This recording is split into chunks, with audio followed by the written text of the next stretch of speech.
Assalamualaikum. Hai Rek, ketemu lagi bareng aku Desi di Black Diary. Di video kali ini kita akan masuk ke segmen rias pengantin. Saatnya aku membagikan pengalaman yang aku alami secara pribadi saat aku sedang menghandle acara pernikahan klien bersama beberapa rekan kerjaku. Terkait apa yang terjadi saat aku menceritakan pengalamanku pada waktu itu, aku kembalikan lagi ke pendapat kalian masing-masing.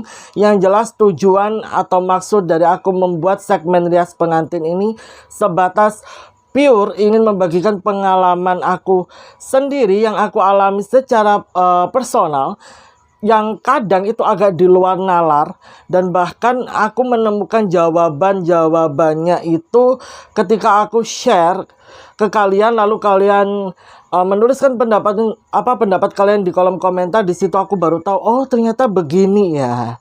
Ya hitung-hitung untuk menambah informasi, kita saling belajar. Plus aku juga ingin membagikan pelajaran positif ya, dengan harapan semoga ada kesan atau pelajaran positif yang bisa kita dapatkan bersama-sama. Wow, seperti di video rias pengantin minggu kemarin, aku sudah menjanjikan bahwa aku akan membagikan sebuah cerita yang gak kalah epic. Yaps, cerita itu akan aku bagikan di video kali ini. Jadi let's go, gak usah lama-lama di intro, mari kita langsung masuk saja ke ceritanya. Kejadian ini terjadi di akhir bulan November tahun 2024. Tapi di sini Sam tidak mengizinkan aku untuk menyebutkan tanggalnya berapa, dikarenakan takutnya dari kalian ada yang notice lalu tahu tentang kasus ini, sebab berita ini itu sempat diekspos sama salah satu koran, bahkan mungkin masuk berita gitulah, guna melindungi privasi dari beberapa orang yang terlibat di dalamnya dan menghormati dari almarhumah. Di sini makanya aku memutuskan untuk tidak menyebutkan secara spesifik, hanya ingin menceritakan apa yang terjadi dan apa yang aku alami bersama Abe dan Nuna. Jadi sebut saja dua rekan kerjaku yang ikut di dalam tim ini tuh namanya Abe dan Nuna. Semuanya perempuan. Sebenarnya job ini itu bukan jobku. Jadi Abe sama Nuna itu punya leader, sebut saja namanya Lisa. Tapi seminggu sebelum Lisa dapat job ini, Lisa itu kena cangkrang. Kalian tahu penyakit cangkrang kan? Udah gede baru cangkrangan. Akhirnya si Lisa ini butuh waktu buat pemulihan. Alhasil dia tidak bisalah menghandle job tersebut. Karena memang ini klien sudah pembayaran lunas di awal, semuanya sudah fix. Kalau tiba-tiba dibatalin kan juga nggak enak, orang itu kurang seminggu. Bahkan nggak sampai seminggu malah. Akhirnya si Sam minta tolong lah sama aku, kebetulan aku nggak ada job. Yaudah aku terima job itu. Singkat cerita berangkatlah aku bersama Abe dan Nuna ke sebuah kota yang ada di Jawa Timur. Lagi dan lagi aku tidak akan menyebutkan secara spesifik guna menghormati beberapa pihak yang terlibat. Dan sebelum aku melanjutkan ke ceritanya, tentunya aku ingin mengucapkan terima kasih atas izin yang telah diberikan, sehingga aku bisa berbagi kisah ini di YouTube Black Diary. Kita kembali ke cerita. Perjalanan semuanya berjalan dengan lancar hingga kami tibalah di stasiun kota tersebut.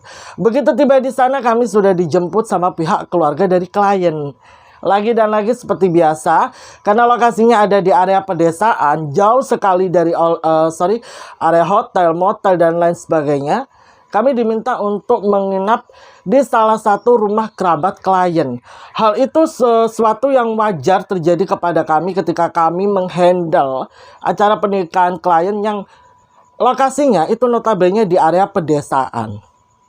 Ya udahlah, sepanjang perjalanan kami ngobrol bersama kerabat klien hingga kami tibalah di desa tempat tinggal dari klienku. Jadi untuk menuju ke area desanya klien itu harus melewati sebuah area jembatan. Jembatan ini penghubung antara satu desa dengan desa seberang. karena itu di bawahnya mengalir air sungai yang tidak bisa aku sebutkan. Tapi pas waktu kami tiba di jembatan tersebut, itu sekitaran jam 1 siang.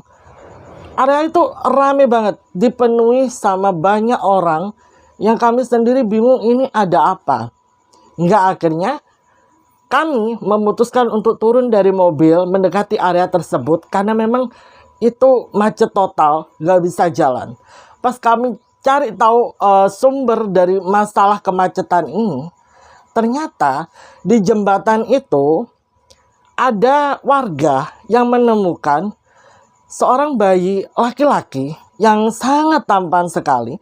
Itu ditaruh di kardus dan diletakkan di pinggir sungai. Jadi di sungai ini kan ada kayak pembatas kan. Ditaruhlah di situ. Jadi kalau kita melewati area jembatan itu kan pasti ada trek khusus untuk pejalan kaki kan. Lah si bayi itu taruh di situ. Untungnya itu dipakaikan selimut, jadi dia nggak begitu kedinginan. Tapi yang jadi pertanyaan adalah sepasang sandal jepit yang lokasinya itu nggak jauh dari kardus itu. Dan posisinya tuh aneh. Dimana sepasang sandal jepit ini itu tidak full mengarah ke arah jembatan atau ke arah bawah jembatan, tapi agak nyerong, jadi sedikit mengarah ke arah kardus yang ada bayinya ini.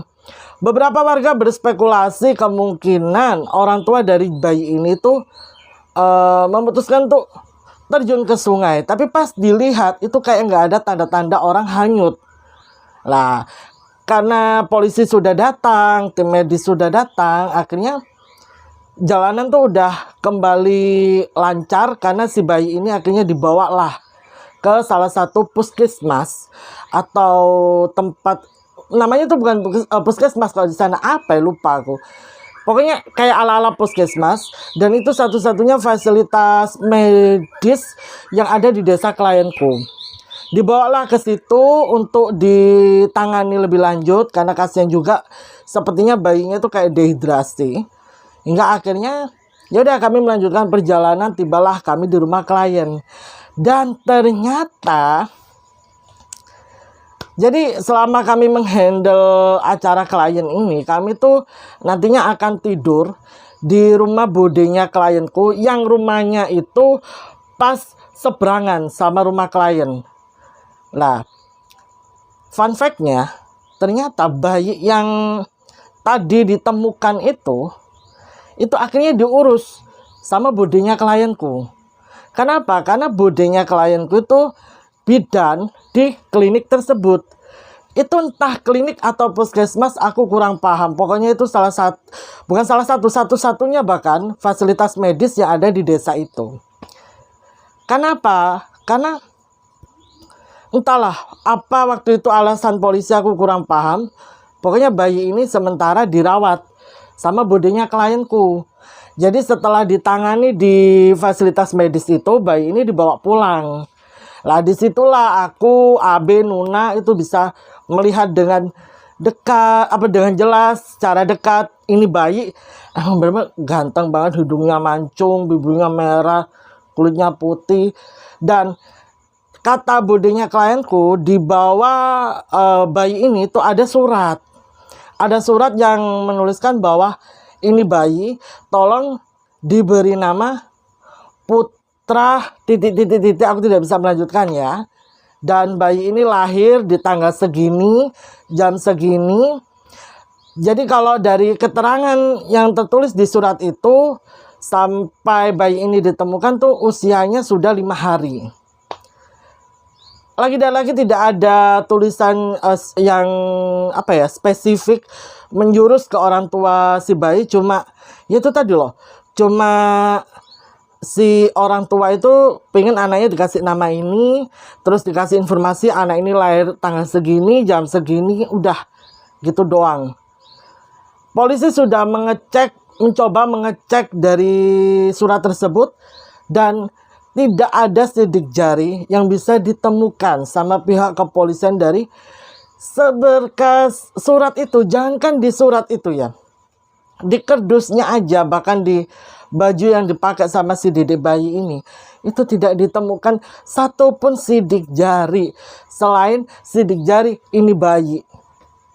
Kan jadi heboh itu beritanya. Satu desa itu sampai bertanya-tanya, ini anak siapa ya? Kok tega banget ya ngebuang anak seganteng ini? Gak mungkin dong asal dibuang, pasti ada sebab akibat. Gak mungkin kan tiba-tiba ini bayi digeletakin.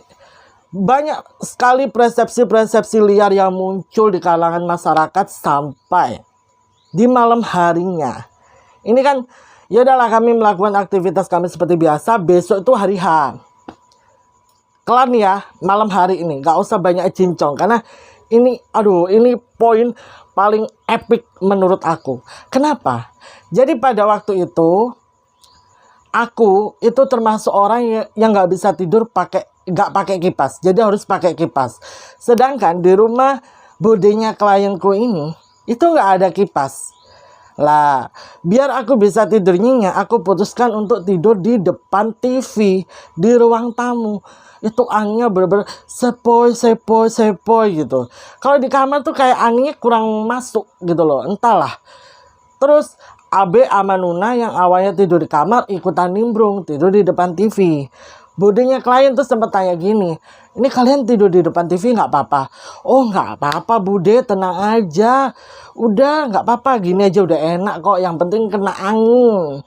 Ya udahlah, pintu dikunci, jendela agak dibuka karena memang lokasi rumah klien ini meskipun area pedesaan tapi penjagaannya tuh bagus banget. Jadi mereka tuh minim rawan maling, rawan kehilangan tuh minim sekali. Makanya jendela gak buka dan untungnya ada teralisnya jadi aman gitu kan. Biar angin tuh masuk enak. Tidurlah di situ aku, Abe, Nuna. Jadi formasinya itu aku di pinggir sebelah kanan, Abe di tengah, Nuna di sebelah kiri. Jadi aku tidur deket pintu. Abis nonton TV baru terlelap itu sekitaran jam setengah 10, jam 10 malam. Itu terlelap tuh satu-satu, nggak semuanya tidur di jam yang sama. Kalau nggak salah nih ya, aku tuh tidur habis Nuna. Pokoknya yang terakhir itu Abe, karena Abe teleponan sama pacarnya dulu tuh waktu itu. Tidurlah, pokoknya singkat cerita tidurlah kami, ya kan. Lah, hampir jam 2 kalau aku nggak salah lihat ya, karena kan aku kebangun posisi mata tuh kan masih buram ya. Di depan aku kan ada jam dinding tuh. Jam 2 apa jam 3 gitu loh. Aku tuh kebangun gara-gara ada yang nendang kakiku. Jadi seolah-olah kayak ada orang jalan, dia tuh keserimpet kakiku gitu loh. Otomatis kan aku kerasa. Karena jam-jam segitu udah waktunya aku jam-jam bangun. Apalagi kena senggolan pasti udah langsung bangun kan. Aku bangun tapi nggak langsung duduk, nggak. Masih dalam posisi tidur miring tuh menghadap ke arah AB. Aku miring gitu. Ya tadi loh, habis bangun tidur, mata masih buram ya kan, masih kayak antara jelas nggak jelas, masih belekan. Aku ngeliat tuh ada perempuan.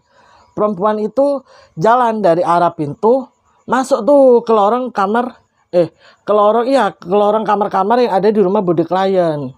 Lah perempuan ini tuh aneh. Dia itu kayak basah kuyup, sedangkan di luar tuh nggak hujan. Bener-bener basah kuyup, dia pakai, kalian tahu baby doll kan, baby doll warna krim gitu. Terus ini kayak ada motif, nggak tahu motif apa, warna coklat, sininya krim. Terus dia tuh jalan, rambutnya panjang sepunggung gitu, jalan. Aku gini, siapa ya? Kok basah kuyup subuh-subuh? Nah ya toh, aku kayak mau berdiri tuh kayak badan itu susah buat gerak, kayak masih mager gitu loh. Akhirnya aku terlelap lagi lah itu. Terus aku tuh bangun lagi, itu dibangunin sama Abe sama Nuna. Dimana kondisi pintu rumah budi klien ini itu udah dalam keadaan terbuka. Jadi angin tuh tiba-tiba kenceng. Si Abe sama Nuna kebangun karena kedinginan. Pas mereka bangun nih, kata mereka nih ya, mereka bangun, mereka duduk sambil ngumpulin nyawa dulu. Terus mereka tuh ngedenger ada suara seorang perempuan nyanyi kayak seolah-olah lagi nimang bayi tuh di depan rumah budi klien. Sama mereka diintip ya kan. Lah yang buka pintu mereka kira tuh aku. Mungkin aku kurang dingin atau gimana. Enggak. Aku juga nggak tahu siapa yang buka pintu ya kan. hingga mereka melihat ada seorang perempuan basah kuyup. Perempuan yang sama seperti yang aku lihat itu lagi ada di depan rumah bude klien, lagi nimang-nimang bayi gitu loh. Nah, dari situ mereka heran, ini siapa ya? Kok basah kuyup padahal di luar nggak hujan. Lah yang dipegang tuh bayi siapa? Akhirnya mereka bangunin aku. Barulah di situ kami bertiga melihat sosok itu membelakangi kami. Jadi menghadap ke arah rumah klien. Rumah klien tuh masih tutupan. Entahlah itu jam berapa, jam pokoknya hampir setengah 4-an kalau aku nggak salah ya.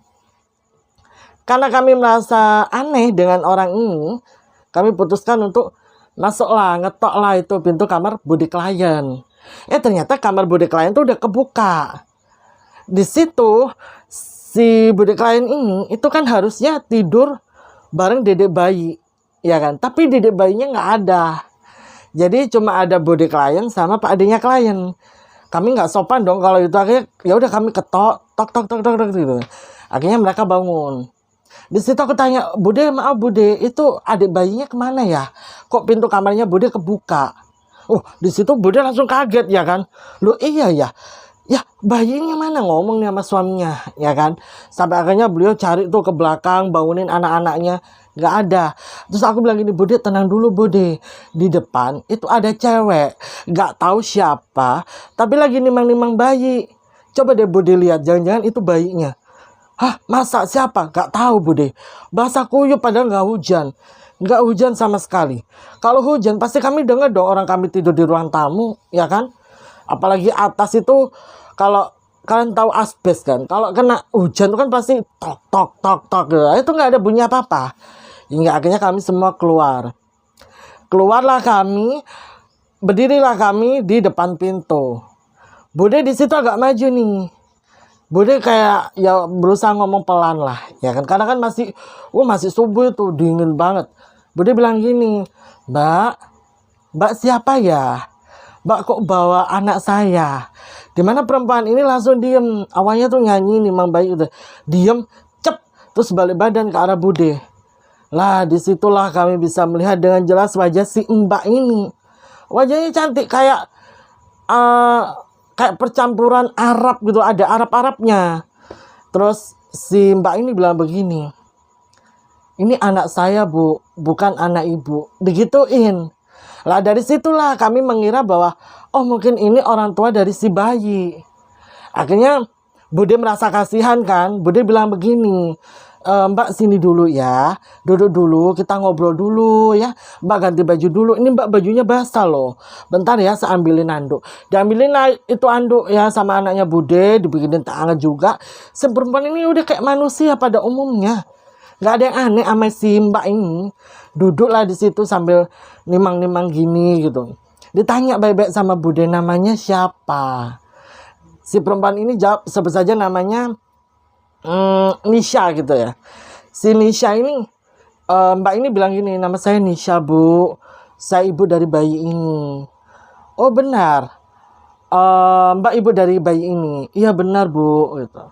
Coba Mbak sebutin nama bayinya. Disebutin beneran, disebutin juga tanggal lahirnya, jam lahirnya, terus fotonya. Kan tertulis tuh di surat yang bersama dede bayi ini ditemukan.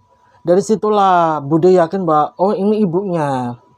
Terus akhirnya Bude tanya begini, ya kan? Terus kenapa Mbak buang bayi Mbak? Kenapa Mbak letakkan bayi Mbak di pinggir jembatan? Kasihan, ini anak masih 5 hari loh umurnya. Dia kalau kedinginan hipotermia gimana?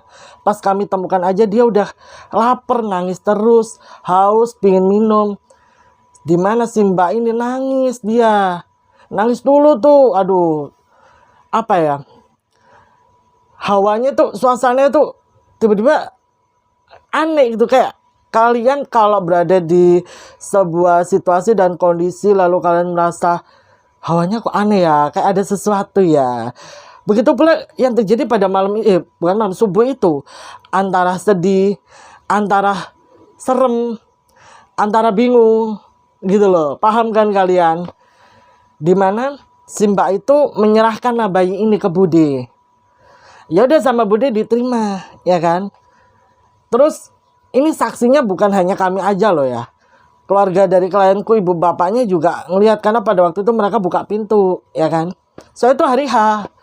Akhirnya mereka nyamperin, ikutlah ngobrol di situ rame-rame. Sampai tetangga-tetangga ikut rewel juga ikut ngobrol di situ. Jadi saksinya itu orang satu dusun, bukan hanya kami aja. Dimana si Mbak Nisa ini tuh bilang begini, Bu, sepertinya saya bukan seorang ibu yang baik. Aduh, ini part paling sedih guys. Budinya klien tanya, loh kenapa Mbak bisa ngomong seperti itu? Karena kalau anak ini ikut sama saya, dia tidak akan punya masa depan, Bu. Jadi saya putuskan untuk menaruh anak itu di pinggir jembatan dengan harapan semoga anak itu menemukan keluarga yang bisa membahagiakan dia, memberikan kehidupan yang layak, menjadikan dia seseorang yang sukses di masa depannya. Sedangkan kalau dia hidup sama saya, dia akan sengsara, Bu. Makanya tidak akan teratur. Dia akan stres melihat ibunya harus berhadapan dengan ego bapaknya. Dia akan tumbuh menjadi anak yang tidak percaya diri, tidak memiliki masa depan yang cerah. Ini bukan salah siapa-siapa, Bu, tapi ini salah saya. Saya salah dalam memilih suami, sehingga anak ini harus memiliki seorang ayah dengan watak dan sifat yang seperti itu. Saya saja nggak kuat, Bu.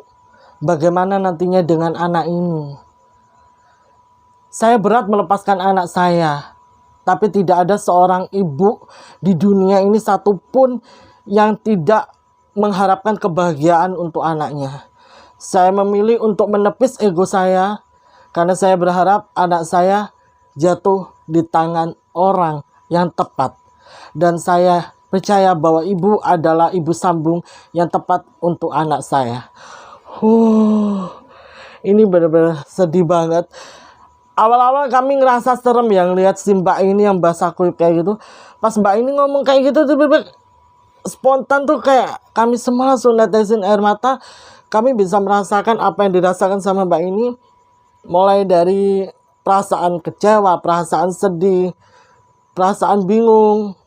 Itu semua bisa kami rasakan pas kami ngedenger Mbak ini tuh ngomong, cerita gitu. Dan Mbak ini cerita itu dengan tegar banget. Dia nggak netesin air mata. Tapi aku ngeliat matanya itu berkaca-kaca. Sampai dia itu biar air matanya nggak jatuh, dia tuh sampai nggak kedip pas waktu cerita sama budi klien itu, nggak nengok kanan kiri. Yang dia lihat cuma budi klienku doang. Cuma beliau doang yang si Mbak Nisa ini lihat. Hingga akhirnya Mbak Nisa bilang begini, Bu,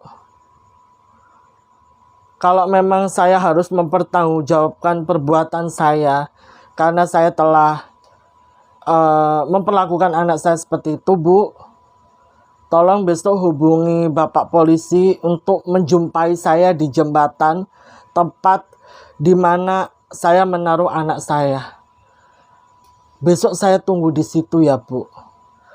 Kan kami bertanya-tanya kenapa ya kok kami diarahkan ke situ. Terus kenapa kok nggak pas di situ aja? Akhirnya sama budi klien tanya lah, ini Mbak Nisa mau kemana? Saya mau pulang dulu, Bu. Ada urusan yang harus saya selesaikan. Ya di situ kan kami khawatir. Kenapa? Karena kondisinya Mbak Nisa ini basah kuyup, takutnya masuk angin, apalagi nggak pakai alas kaki. Akhirnya budi klien ini menawarkan, Mbak masuk dulu aja ya, ganti baju dulu, pinjem baju anak saya, lalu nanti biar diantar sama suami saya. Si Mbak Nisa ini nurut-nurut aja. Ya udahlah, Mbak Nisa masuk. Lah, ini nih yang jadi poin sas buat kami ketika tubuh Mbak Nisa itu deket sama posisi kami. Satu persatu dari kami tuh ada mencium bau aneh.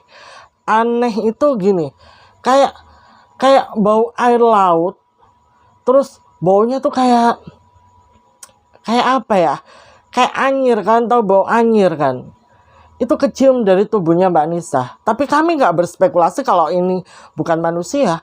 Karena dia napak kaki, dia bersentuhan dengan kami, bahkan dia ngobrol dengan lantang di hadapan kami.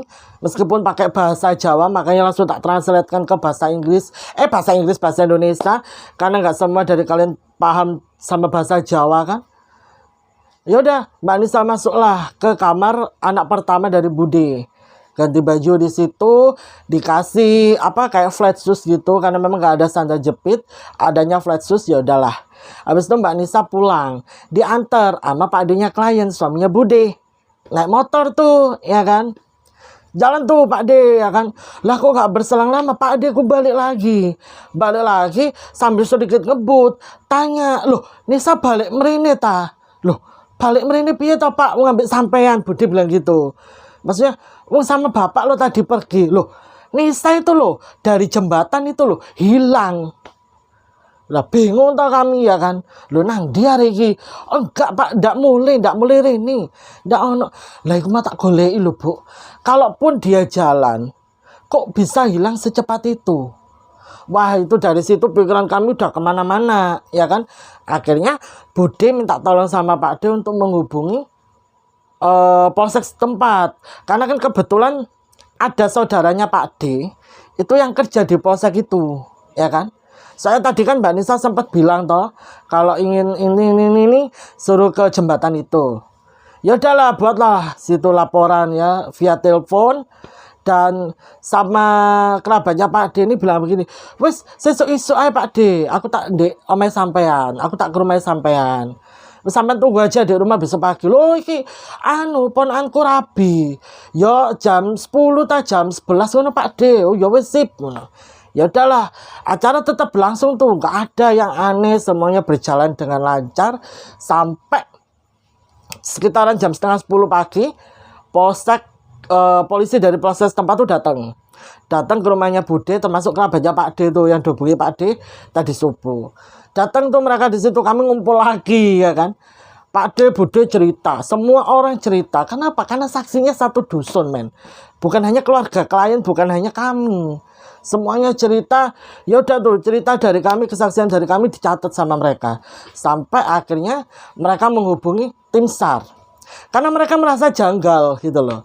Ojo-ojo pas digonjang Pak D, terus si Nisa ini mencolot, terus cur dek sungai ya kan, wallahu alam ngono lho rek. Makanya ancang-ancang itu tim medis dihubungi, tim SAR dihubungi. Pergilah itu keluarga klien sebagian, gak kabeh, karena kan klienku nikah ya kan. Sebagian itu pergi bersama bapak-bapak polisi, terus tim medis juga, tim SAR juga. Hingga akhirnya pas mereka tiba di jembatan, mereka itu mencari, ya kan, mencari titik di mana yang Pak D tadi gonceng Mbak Nisa, tiba-tiba Mbak Nisa hilang. Lah kok tahu-tahu itu baju yang dipakai Mbak Nisa, baju yang dipinjemin sama anaknya Bude itu, inget kan? Itu nyantol di, kalian tahu wet pring apa sih ya? Bambu. Nah, nyantol di bambu. Jadi di pinggir-pinggir jembatan tuh ada bambu, rimbunan bambu gitu. Nyantol bajunya di situ. Loh, ya Pak D bilang ini loh, kalau baju yang dipakai semalam toh Pak. Loh iya toh Pak. Iya semalam tuh pakai baju ini baju anakku, jelas no lah ya kan. Wah, ini paling Pak terjun paling ngono polisi ini ya kan. Terus tim medis bilang gini, ya udah Pak, tim SAR disuruh turun aja. Wah itu rame itu kejadiannya. Turunlah itu tim SAR ya kan untuk mencari. Wah gak berselang lama, tim SAR tuh baru turun, mau jarinya Pak D ku pelampungnya tuh mau dinaiki. Lah kok jenazahnya Mbak Nisa itu sudah kelihatan di pinggiran dalam keadaan telungkup wis ngambang ngono rek. Tapi Mbak Nisa tuh pakai bajunya yang basah kuyup, inget gak? Terus karena Pak D bingung ya, harusnya baju ini kan di rumahnya, ya kan? Soalnya gak dibawa sama Mbak Nisa. Mbak Nisa tuh pulang gak bawa apa-apa, ya membawa baju yang dia pakai itu tok, sendiri dipinjemi anak Bude. Pak D telepon Bude, barulah di situ kami tahu kalau ada kejadian janggal. Akhirnya kami semua pergilah ke jembatan itu, dan bener aja baju itu ndak ada, bajunya ndak ada, ndak tahu kemana. Terus ya udahlah, jenazahnya Mbak Nisa diangkat, habis itu dibawalah ke rumah sakit yang ada di kota untuk diotopsi. Dari hasil pemeriksaan, mereka tim medis itu bilang bahwa Mbak Nisa ini itu bukan baru saja melakukan terjun ke sungai, melainkan sudah dari kemarin. Kalau dilihat dari kondisi jenazahnya. Mendengar penjelasan itu, otomatis kan kami bingung. Loh, kemarin kapan? Dari hasil pemeriksaan tim medis, itu kemungkinan sekitaran jam 2 atau jam 3 subuh. Tapi bukan pagi itu, melainkan pagi kemarin. Sehingga jenazahnya kondisinya sudah seperti ini. Kalau baru terjun, tidak mungkin seperti ini. Wow, tambah bingung kami. Kenapa? Lah wong ngomong nih di depan kami, satu dusun loh itu, ndak 1-2 orang loh masalahnya. Sak dusun itu jadi saksi. Lek si Mbak Nisa iki ya ngomong kayak menungso pada umumnya. Lah terus, menurutmu rek, senteko sobo itu siapa? Sen cerita panjang lebar itu siapa? Lah dari situlah kami juga dapat informasi kalau di tubuhnya Mbak Nisa itu banyak biru-biru. Kemungkinan itu kasus dari suaminya, dan polisi langsung mencari di mana keberadaan suaminya setelah keluar hasil pemeriksaan dari tim medis, pemeriksaan sementara. Tapi di situ yang jelas Mbak Nisa ini meninggal karena terjun ke sungai itu tadi. Innalillahi wa inna ilaihi rajiun. Kami masih bertanya-tanya, kami masih bingung, tapi acara pernikahan klien harus berlangsung. Jadi kalian bayangkanlah bagaimana situasi dan kondisi yang terjadi pada hari itu. Jelas itu heboh banget. Bener-bener heboh, sampai tamu yang datang ke kondangan itu yang bahas hal itu loh rek. Itu gosip itu masih kami dengar. Sampai besoknya kami mau pulang ke Surabaya itu kami masih ngedengar orang-orang tuh masih cerita tentang hal itu. Piye yo sakno yo nginilah. Yang sakno guys. Sakno ngesakne gitu loh. Dia mungkin juga dalam kondisi bingung. Dia dalam kondisi tertekan. Dia nggak tahu harus kemana. Dia kayak orang hilang arah. Sampai akhirnya mungkin dia tidak mendapatkan titik keluar ya, jalan keluar, sehingga dia sudah buntu. Lalu dia memutuskan untuk melakukan itu dan berharap anaknya menemukan orang tua sambung yang tepat.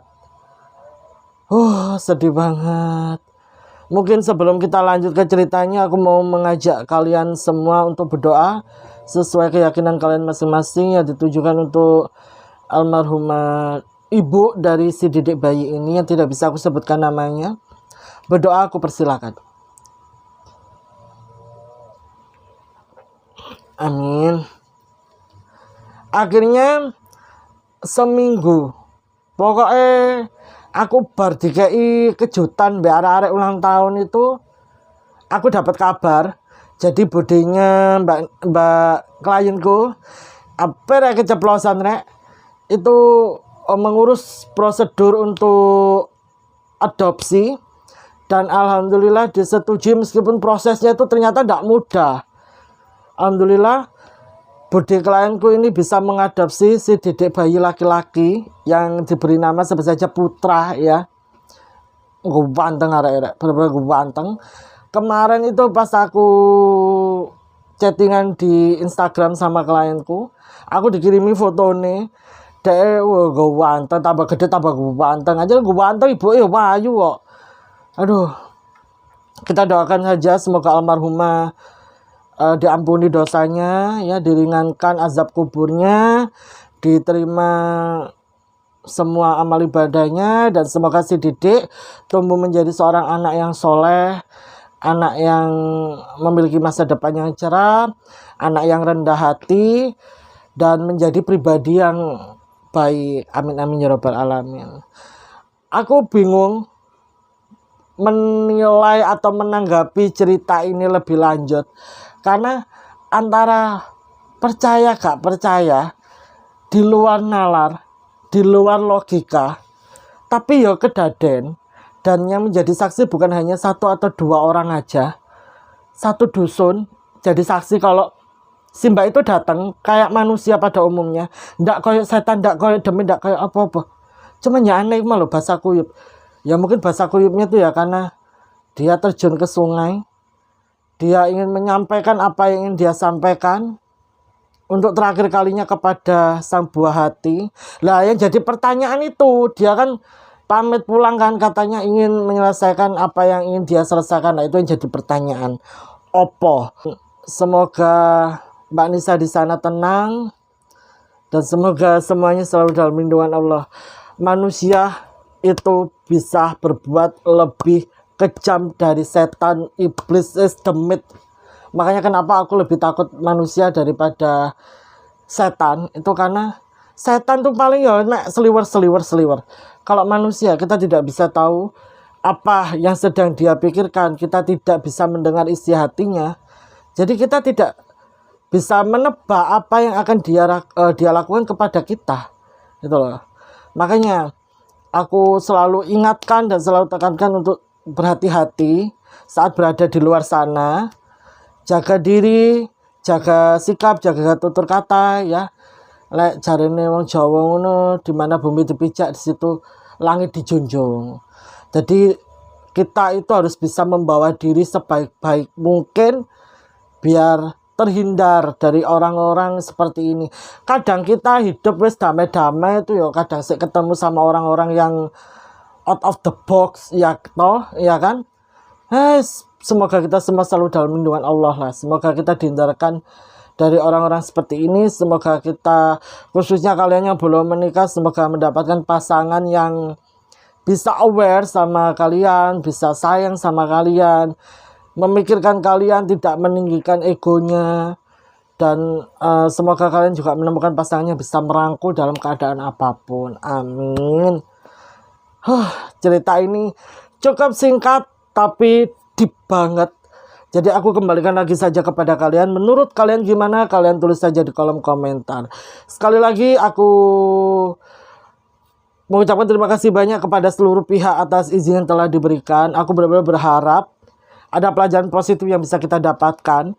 Sekali lagi aku juga ingin memberitahu bahwa maksud dari tujuan aku membuat segmen Rias Pengantin ini pure ingin membagikan pengalaman pribadiku, tidak bermaksud menjelekkan atau menjatuhkan pihak manapun. Aku hanya ingin sharing sebuah pengalaman yang di logikaku tuh nggak masuk, tapi itu terjadi. Nah, mungkin dari penjelasan kalian, aku bisa merasa bahwa oh make sense. Boleh kalian berpendapat aja di kolom komentar. Terima kasih juga untuk AB Nuna atas izinnya, atas waktunya. Semoga next time kita bisa ketemu, kita bisa nongkrong, kita bisa cerita, ya kan. Terima kasih juga untuk Bapak Sam atas izinnya, ya. Terima kasih yang masih selalu support aku. Ya udah kalau gitu aku Desi pamit undur diri dulu. Sampai bertemu di video-video selanjutnya. Buat kalian nih yang belum subscribe, ayo choose subscribe, ya. Subscribe terus, dukung aku terus, support aku terus. Habis itu jangan lupa like, jangan lupa share sebanyak-banyaknya biar yang lain juga ikutan nonton video aku. Lalu komen, tinggalkan jejak, sapa aku, mari kita berdoa bersama-sama. Itu sesuatu hal yang seru yang aku rindukan ketika aku nggak take video, nggak upload video. Yaitu apa? Sapaan kalian, doa-doa kalian tuh yang bener-bener bikin aku rindu.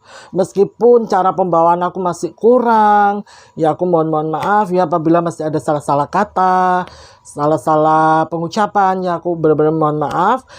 Mungkin kedepannya aku akan mengevaluasi untuk lebih baik lagi dalam pembawaan ceritanya. Yaudah kalau gitu, terima kasih. Sampai bertemu di video selanjutnya. Assalamualaikum warahmatullahi wabarakatuh. Bye-bye.